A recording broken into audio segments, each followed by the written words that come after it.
Hey guys, Parallel here, and welcome to Star Trek Online. In this video, I would like to do a follow-up to my previous video on the upgrade system. There were a few topics that I felt I didn't go into enough detail in that original video, and they are related to the upgrade and the crafting system, and I wanted to give a little bit more explanation just to make things a little more clear. I kind of glossed over them. I did add some annotations to that original video to try to clear it up, but I thought I'd also just do a little bit more of another video here to go into a little more detail. So first of all, I will include a link to that first video. So if you didn't watch my guide to the upgrade system, you may want to go back and watch that video just to have a little bit of context for what I'll be talking about here. And so the topics I felt I didn't cover very well in that first video were duty officers. So first of all, there are some duty officers you need if you want to get into crafting, and I wanted to quickly go through those. It's not too complex, but I just kind of glossed over it, so I'll go into a little more detail there. Another one was my description of how to try to get your best crit chance for your crafting projects, to make them the most efficient. I'll go in a little more detail there. And then finally, I realized as I was going through and building all of these upgrades, tech upgrades, I already had all the materials in my inventory.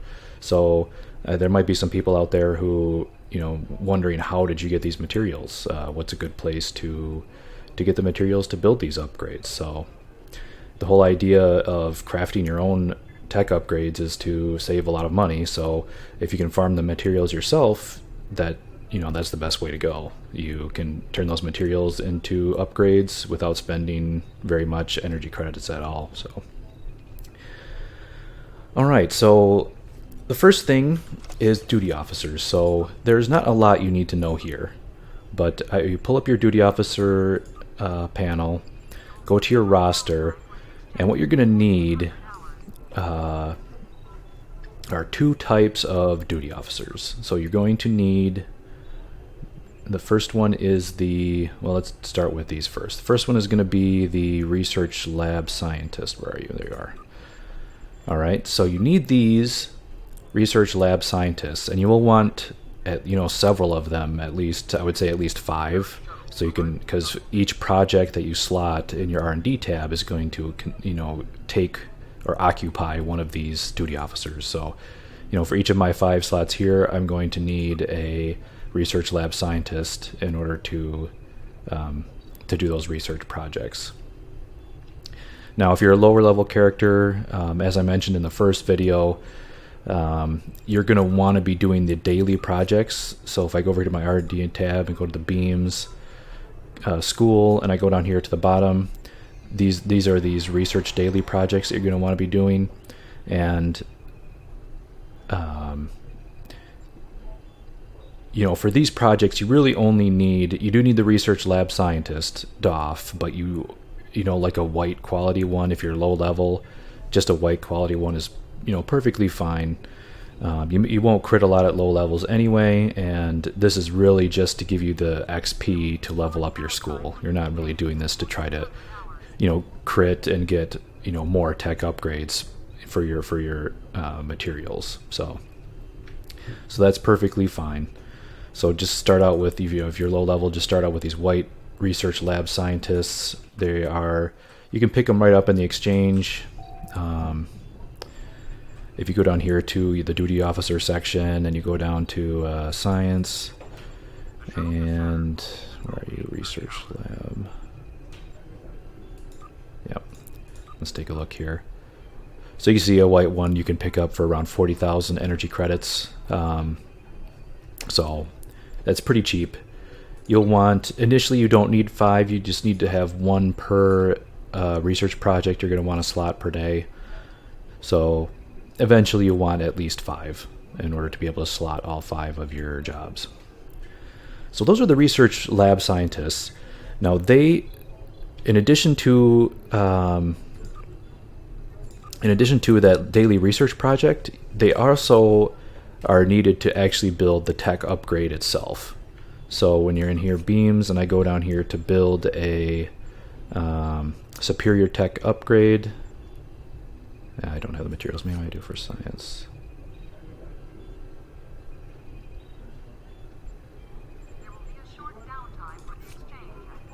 What am I missing here?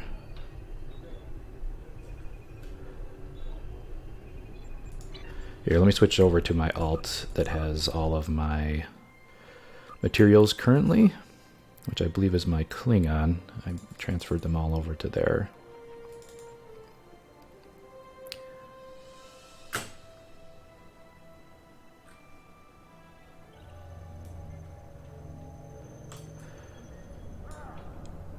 All right, so here we go. Sorry about that. I will quickly go back to here. So if I go to my beams and my research tab, and I go down here to build superior tech upgrades, and I click begin, you can see here it actually wants to use a research lab scientist, even though I'm building these tech upgrades. So you need the research lab scientist to build, for the daily research projects, and for the building the tech upgrade themselves.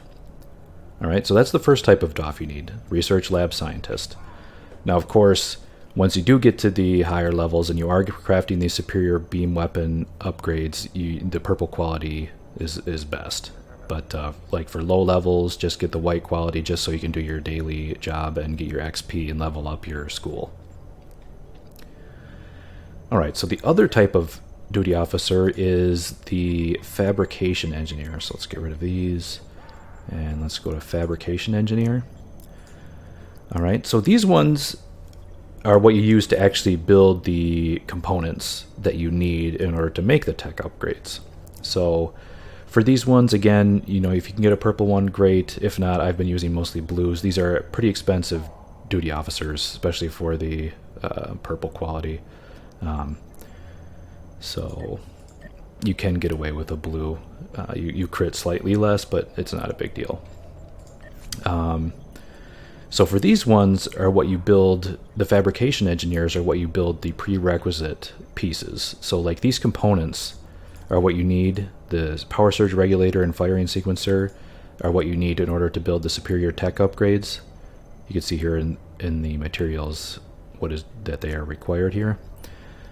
So to build these prerequisite parts, you do need those fabrication engineers. So if I click to create one of these, you see here it's actually selected a fabrication engineer instead of a research lab scientist.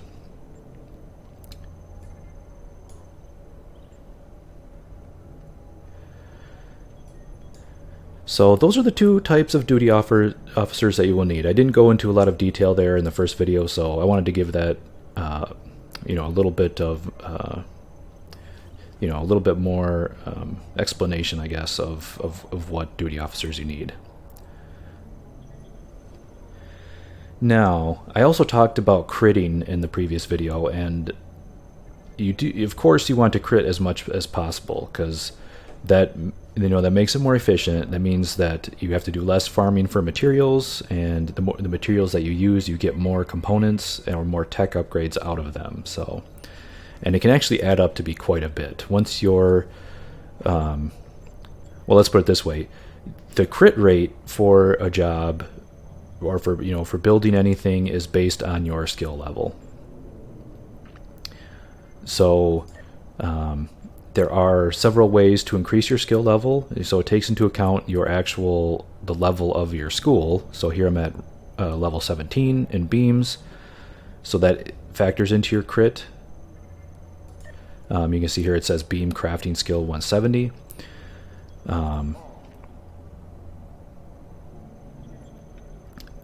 And so that's kind of the major contributor, but there are other contributors. The other way to increase it is the duty officer quality. And you can see here it says plus 15. So for a blue quality, it's plus 15 skill. And I'm actually not quite sure. I believe it's plus 20 for a purple. And so that's another way to add to your crit chance. And let's see. The last way is to use catalysts. Let's see if I can, I'm not sure how much.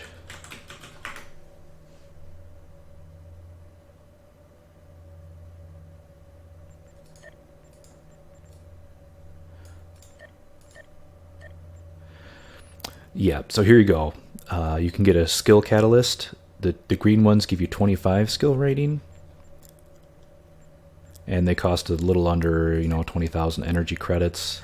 I think there are blue quality ones as well. I could be wrong on that. Doesn't look like it.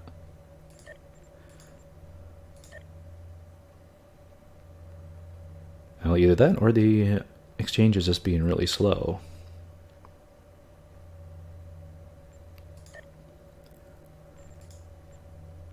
Come on, exchange.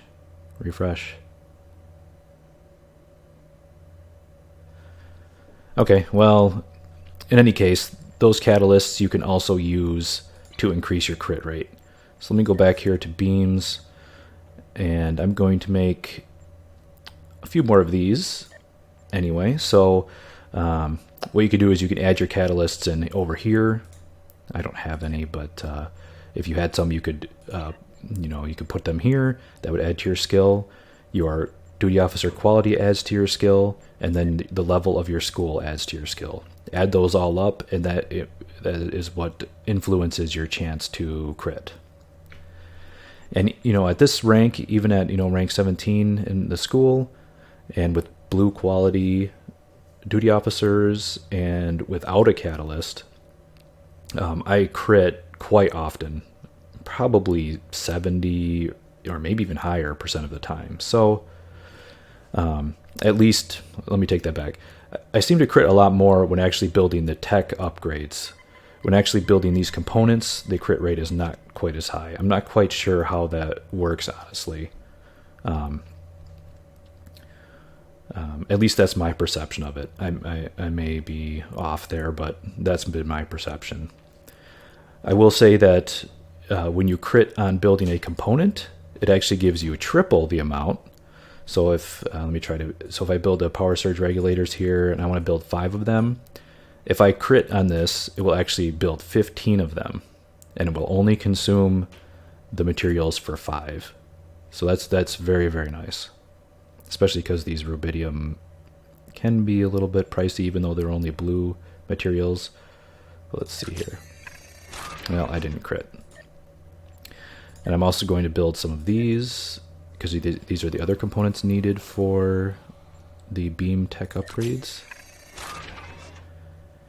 And I didn't crit those either. So you can see I only built 5. If I had crit, it would have built 15. Or whatever the amount you selected, it would have tripled it. So if you only build 1 and you crit, it would have built 3. Now when building the tech upgrades themselves, these here, superior tech upgrades, when you build these, and these crit, you will get 2 instead of 1. It doesn't triple it. It would just give you 2. So let's start this one. This one I did crit, so there you go. I got 2.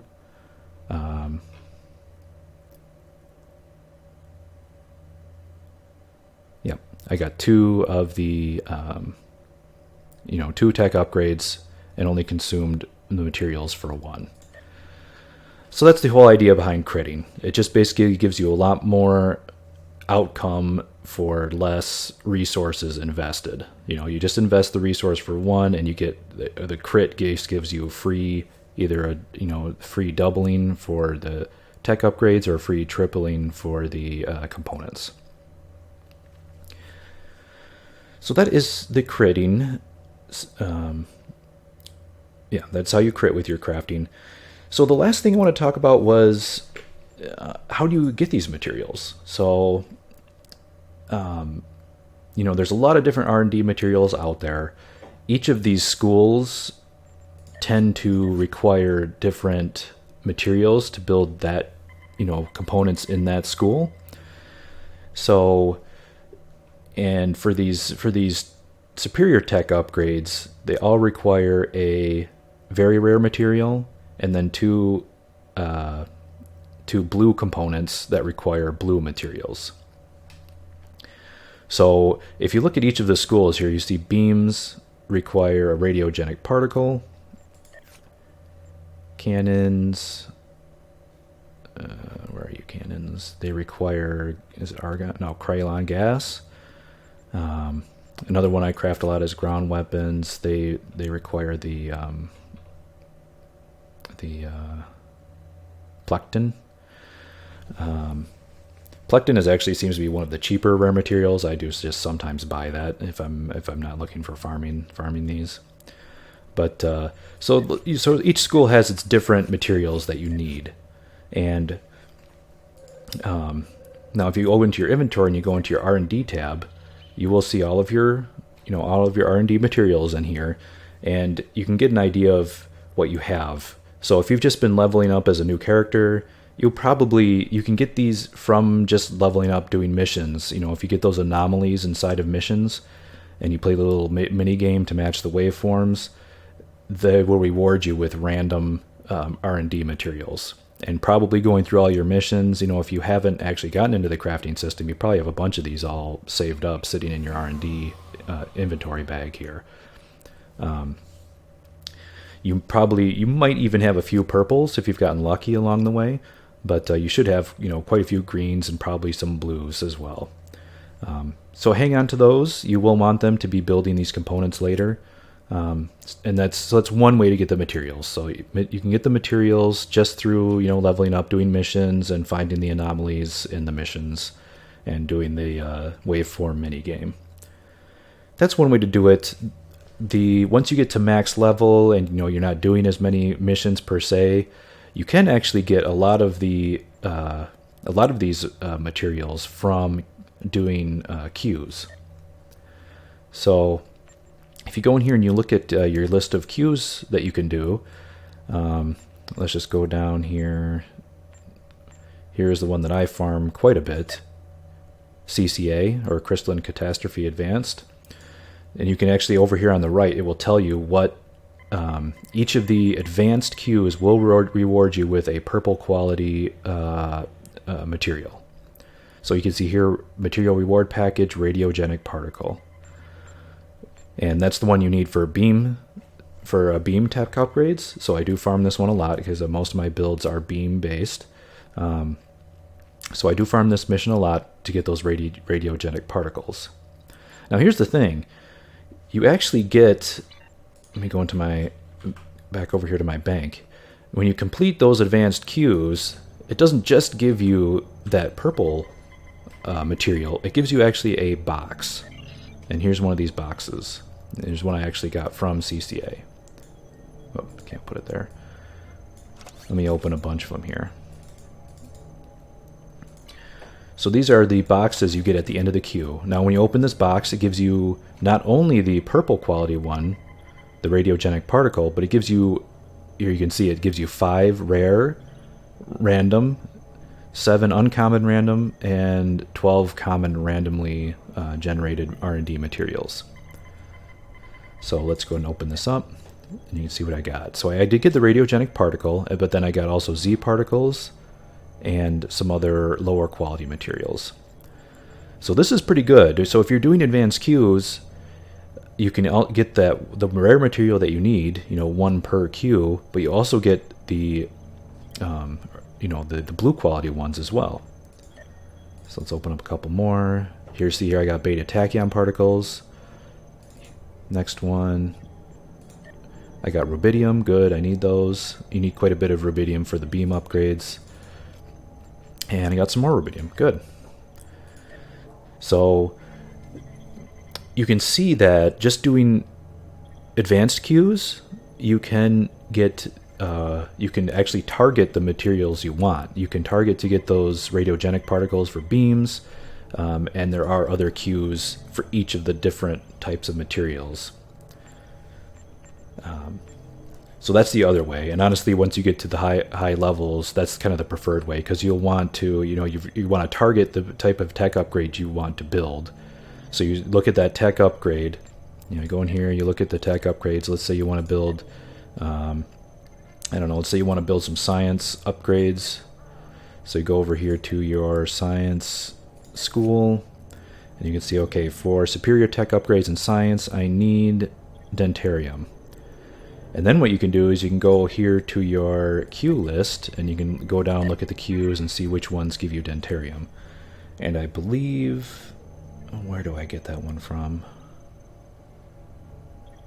I think you can get that from Bug Hunt. Is that where I got? Yeah. So see here, you could do Bug Hunt Advanced. This is actually a ground queue. But it's one of the easier ground queues, though, so you could probably get away with doing Advanced. But you get dentarium for it. And again, it comes in that box, so you get all of the other materials along with it. So that's what you can do. You can go through. I mean, I can list a few other ones here. I know for for beam upgrades, I definitely say go with crystalline catastrophe advanced. This is a very fast queue. It actually gives you, dilithium and everything as well. But this is a pretty fast queue. It's pretty easy, and you can get those radiogenic particles for beams. Do it for science. Go for the Bug Hunt Advanced. That's probably the easiest one. I'm not sure. There might be. You could go through and look through the other queues, but that would be my recommendation. If you're doing ISAs, Infected Space Advanced here, these ones I believe give you Tellurium K, which is for engineering, I think. So if you want engineering tech upgrades, go ahead and farm ISA. Another one, what is Azure Nebula? I'm trying to remember what Azure Nebula gives you. That's another one you can do. And now that they've actually changed the advanced queues where you don't auto-fail, Azure Nebula is definitely a little bit easier now, because you won't immediately fail with that first timed optional. But this one gives you argonite gas, and that's used for shields, shield tech upgrades, and projectiles, I think. Yep. And then finally, the last one is Kralon gas, and honestly, it's for cannons upgrades, and I don't ever make those. So I'm trying to remember where. I think Brotherhood of the Sword Advanced might give you Kralon gas. Yes, you could do that one for if you want some cannon, make your own cannon tech upgrades. So that's how you can do it. You can, target the tech upgrade that you want to make. So you can go to the queue that will give you that very rare material that you need. And while doing that, you'll be getting, opening the boxes that give you the blue materials as well, which you can use to build the components. So that's how you can get the materials. So I think that's it. I think I've covered kind of the parts that I kind of glossed over in the first video about my guide for the upgrade system, and hopefully that helped clear up a little bit more detail on that. I definitely recommend that you go watch that first video. This will make a little more sense in the context of the upgrade system, how I was discussing that. So there it is, folks. Hopefully that helped. If you have any questions about the duty officers, critting, and how to get the best chance to crit, and and then where to find the materials. If you have any questions on any of those topics, go feel free to ask in the comments below. Thanks a lot for watching. Appreciate it. Bye for now.